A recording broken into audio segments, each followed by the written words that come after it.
اعوذ باللہ من الشیطان الرجیم بسم اللہ الرحمن الرحیم۔ ناظرین، پیشاب بھی جسم کی ایک ضرورت ہے، اور جب جسم کے اندر فضلے اور بہت سارے زہریلے مادے پانی سے صاف ہو کے گردے کے ذریعے سے مثانے میں چلے جاتے ہیں تو پھر انہوں نے باہر نکلنا ہوتا ہے، اسی حالت کو پیشاب کہتے ہیں۔ تو یہ یورینری سسٹم کا ایک عمل ہے پیشاب کو باہر نکالنے کا۔ پیشاب روکنے سے جسم کے اندر بہت ساری خرابیاں پیدا ہوتی ہیں، اور ان خرابیوں کے بارے میں ہم آپ کو بتاتے ہیں۔ لیکن ایک بات نصیحت ہے کہ جب بھی پیشاب ہے تو فوری طور پہ اسے کرنا چاہیے، کبھی بھی اسے روکیں نہ۔ پیشاب روکنے سے جسم کا سسٹم خراب ہوتا ہے، دماغ کا سسٹم خراب ہوتا ہے، اور اسے دیگر بیماریاں بھی پیدا ہوتی ہیں۔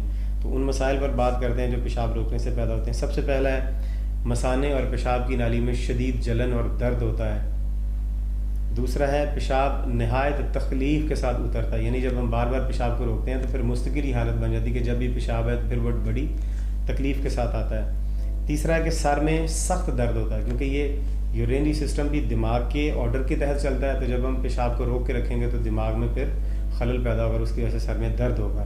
چوتھا ہے درد سے سارا جسم اکڑ جاتا ہے، یعنی سارے پٹھے اور جسم کے باقی نظام بھی اس سے متاثر ہوتے ہیں۔ یہ کیوں متاثر ہوتے ہیں؟ کیونکہ پیشاب روکنے کی وجہ سے دماغ کا نظام متاثر ہوتا ہے، اور دماغ باقی جسم کے سارے نظاموں کو بھی متاثر کر دیتا ہے، کیونکہ سارے سسٹم یہیں سے چلتے ہیں۔ اور آخری ہے کہ پیٹ کا جو نچلا حصہ جسے پیڑو کہتے ہیں سنسکرت میں، یا ناف کے نیچے والا حصہ، اس میں افارا ہو جاتا ہے۔ اس کی وجہ یہ کہ پھر وہ پیشاب آہستہ آہستہ رکتے رکتے مثانے کی وہ جو تھیلی ہوتی ہے وہ بھر جاتی ہے پیشاب کی تھیلی، تو اس کی وجہ سے وہاں پر افارا ہو جاتا ہے۔ اور اگر زیادہ دیر تک پیشاب کو روک کے رکھیں تو یہ رکتا ہوا پیشاب آہستہ آہستہ گردے تک پہنچ جاتا ہے، اور اگر یہ پیشاب بڑھتا بڑھتا گردے تک پہنچ جائے تو گردے فیل ہو جاتے ہیں۔ لہٰذا پیشاب جب بھی آئے اسے فوری طور پہ کریں، کبھی سے نہ روکیں۔ امید کرتے ہیں ویڈیو آپ کو پسند آئی ہے۔ ویڈیو کو لائک اور شیئر کیجیے، اور چینل کو سبسکرائب کیجیے، اور اگلی ویڈیو تک اجازت دیجیے۔